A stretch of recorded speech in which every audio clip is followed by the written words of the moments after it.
in that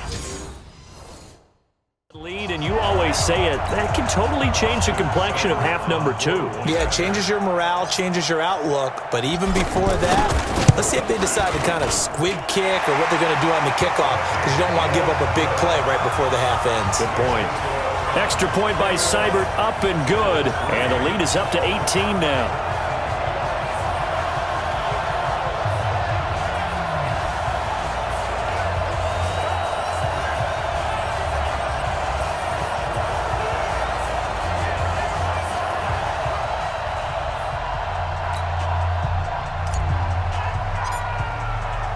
The kickoff team on the field now as they will send this one away.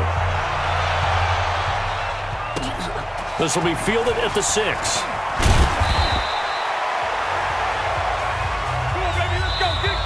So we have reached halftime here in Cleveland with the Browns on top. As we'll send you down to Orlando, we check in with Jonathan Coachman for our EA Sports Halftime Report. Coach. All right, Brandon, thank you very much. More from you two in a minute, but first, let's take a spin around the NFL and see what's going on here in week number 10.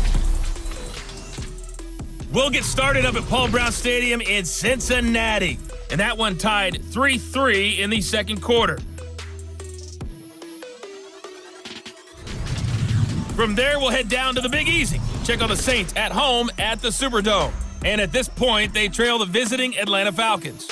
Julio Jones, 2 touchdown catches on the afternoon.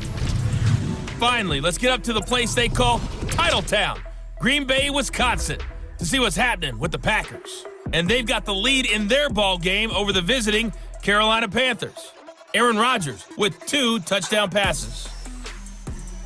In the game you're watching has been Baker Mayfield with a strong first half. He's thrown for close to 200 yards already, and that's helped propel his guys into the lead. As we send you back to Brandon Gaudin.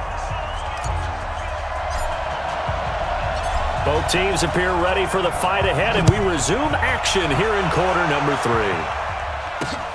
This one taken from the 7. And a nice job there as he gets this one up just shy of the 35-yard line at the 34. Out come the Bills now as they'll go on offense first here in this third quarter. They have the ball here for the inaugural drive of the second half. Pretty big deficit, though. We'll see what adjustments were made in that locker room. And I never want to make something more important than it actually is, right? I don't want to create more hype than what is there. But this is do that? I'm doing it, though. This is a really important drive. And we often talk about teams scripting plays to start a game. A lot of them script to start the second half, too. And they're scripting something that they expect to get them into the end zone and back into this game. We'll see if that script is a good one for them. I know most of the time when the ball's in the air, you're thinking wide receiver, tight end, but running backs, they can be a big part of any passing offense nowadays. They try to throw on second down, but this one is incomplete. Robert Foster, the intended receiver, and that'll make it third down. Oh, man, that was close. The opportunity to change momentum, big play, right in his hands, unable to come down with it. And a sigh of relief, no doubt, on offense if that fell harmlessly to the ground. And he gets this one to midfield before he's brought down. 14 yards, and the Bills will get a new set of downs.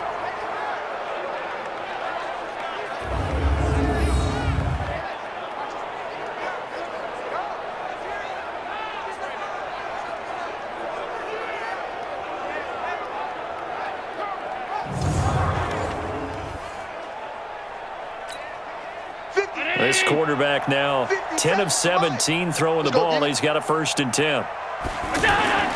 From midfield, here's Allen.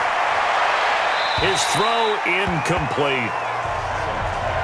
Yeah, that one sailed on him. You've got to make sure you give your receiver a chance to come down inbounds because they are very gifted. They'll make the circus catches, but they make them out of bounds. That does you no good.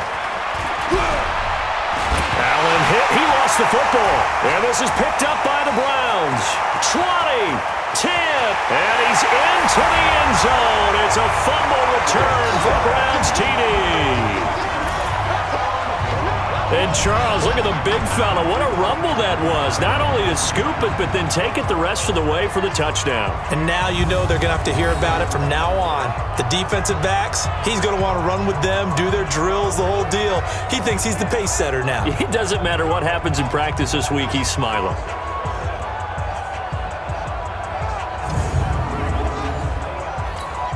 Here's Seibert now to add the extra point. And they open the lead up now to 25 points.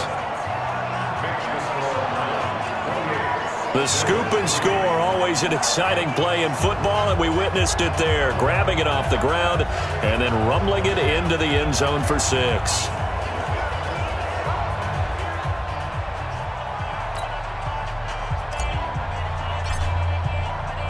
And you can bet they're preaching two hands on the ball here as the kick's away following that fumble return. This one taken from the 7. And nice work on the return as they'll start their drive just past the 30-yard line.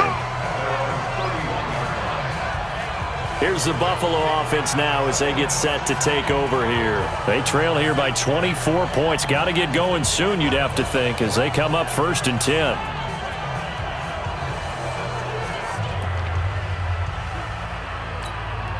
Allen and the Bills now with a 1st and 10 at the 31-yard line. Allen toward the center of the field, but it's incomplete. Cole Beasley, the intended target. And now it's 2nd down. Let's face it, if you want to get back into the game, these are the kind of throws you got to hit. He's wide open right there. Got to be able to get it to him, don't you think? And those are the throws that haven't been available to them every time he's dropped a pass. Yeah, that's a big miss. And able to get this one across the 45 before he's brought down. 15 yards on the play, 1st down. To win any route, you've got to break down the defender, and that's exactly what happened here on this really nicely executed curl route.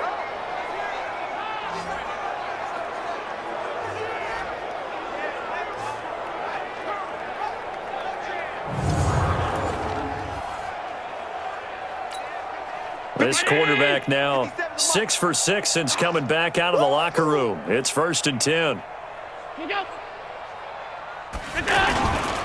This give is to McCoy. And he's got room. And he is tackled inside the 40, not quite to the 35. A good gain again. That's now 31 yards combined on those last 2 plays.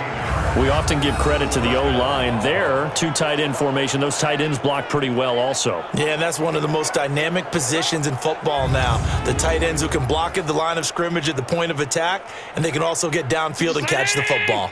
Still in search of their first touchdown of the game, but they're on the move. 1st and 10.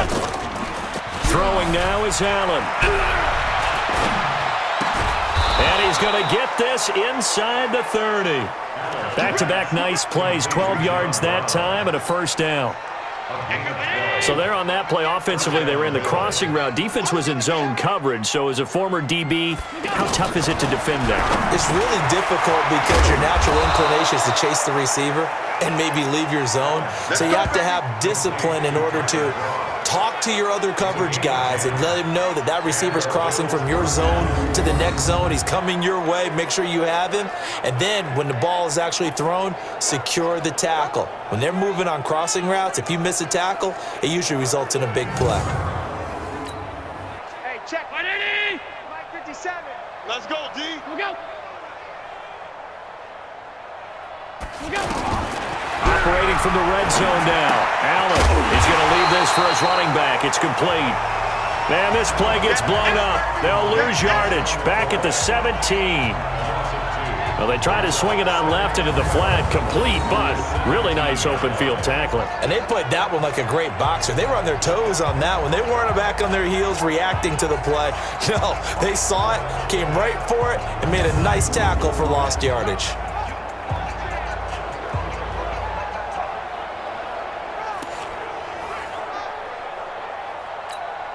Second and 12 after the 1st down pass play went backwards for 2 yards. Now Allen again. On the crossing route, complete. It's Foster. And all the way down inside the 5 to the 4. A gain of 13. It's a first down. And there they went crossing route against the zone defense. What do you think of that? Takes real coordination between the passer and the receiver because you've got to read those zones, and where the